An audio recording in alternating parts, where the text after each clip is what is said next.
What's up, everyone? Welcome back to the channel here with another breakdown. Today's the Cincinnati Bengals team breakdown, so let's get right into it. Last season, going 9-8, last in the AFC North, 8th in the AFC, and so missing the playoffs, which is obviously for the Bengals a disappointing season. Very high expectations going into the season, but it wasn't really necessarily that the team underperformed. It was more just a victim of injuries. Joe Burrow sustaining injuries, Jamar Chase and T. Higgins also missed time, I believe. So overall, just an injury-riddled season for the Bengals, and as a result, did not finish as well as they could have / should have. Looking at notable losses, corner Chidobe Awuzie, offensive tackle Jonah Williams, defensive tackle DJ Reader, Nick Scott at safety, Irv Smith, Tyler Boyd, and Joe Mixon.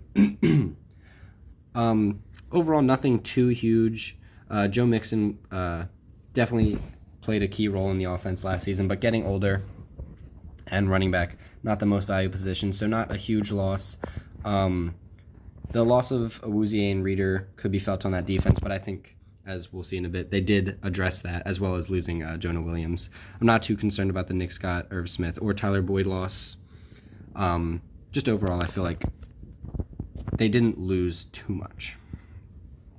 Looking at the additions that I kind of hinted at earlier, adding Sheldon Rankins on the defensive line kind of just replaces DJ Reader there, and then Von Bell and Geno Stone at safety, Trent Brown at offensive tackle, Mike Gesicki at tight end, and Zach Moss at running back. So that kind of really fills all the holes that were made in your free agency losses, are just kind of refilled with your additions. So overall, I would say mainly just lateral, not really getting too much better, but not getting worse.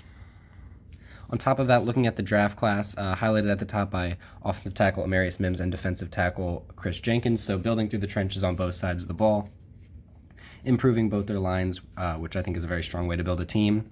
And with this draft class on top of a pretty neutral free agency, I think that the Bengals did get slightly better this offseason, and obviously, assuming their injury luck is better, they will be a significantly better team than they were last year.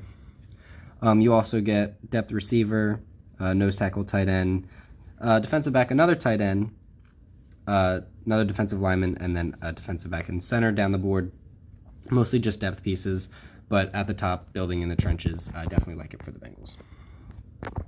Looking at their 2024-2025 opponents, obviously playing in the AFC North, so there's some tough games in there. It is a very competitive division. You also play the AFC West and NFC East. So there are some tough games in there, but also some not so tough games in there. And then also the Patriots, Titans, and Panthers, which are very winnable games. And I would say overall, the schedule's not too bad for the Bengals. There's definitely worse schedules out there. Not the easiest in the world, but there are definitely a lot of games that the Bengals should be winning.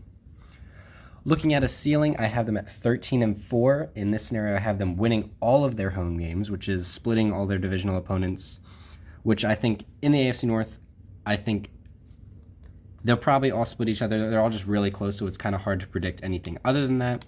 So in a ceiling, I will have them splitting, but sweeping them at home, and then beating the Raiders, Broncos, Commanders, Patriots, and Eagles.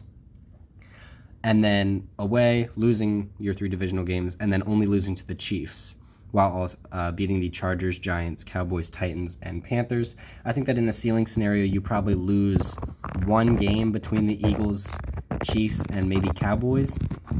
Maybe only lose 1 of those games, and I think it would probably be away in Kansas City in this scenario. And that would put you at a 13-4 ceiling, which I think is definitely possible if everyone stays healthy. Alternatively, looking at a floor, I have it 9-8, so still a winning record. Again, I have them splitting their division. In this case, it's just you lose some of those games that could go either way, and then maybe some losses that you don't expect in there. At home, I have them beating the Raiders, Broncos, and Patriots while losing to the Eagles and Commanders. Commanders would be an example of a team that I think the Bengals should beat, but the Commanders could sneak one on them. Maybe the Commanders are just play better than people expect next season, or maybe it's just some of those weird games where a team just loses a game you don't expect them to. As for the away games, I have them losing to the Chiefs, Chargers, and Cowboys, all games that could be close, and in this case, maybe they don't go the Bengals' way. And in the floor scenario, you would assume they don't. But then beating the Giants, Titans, and Panthers, I do think that those should be winnable games, regardless. So overall, the floor at 9-8 is not super low, and that is what they were last season, so I definitely think they will be improving.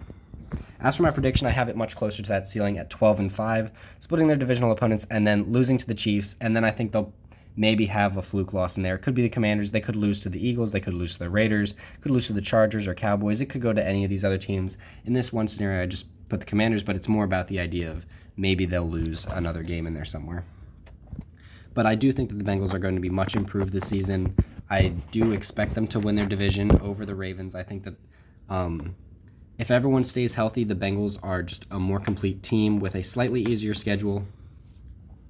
And so, yeah, that's my prediction for the Cincinnati Bengals. Thank you so much for watching, and if you enjoyed the content, make sure to like and subscribe to the channel if you want more. I'll be breaking down every team this offseason. This is the second video so far. Ravens came out earlier this week, and yeah, really appreciate your support, and hopefully see you in the next video. Goodbye.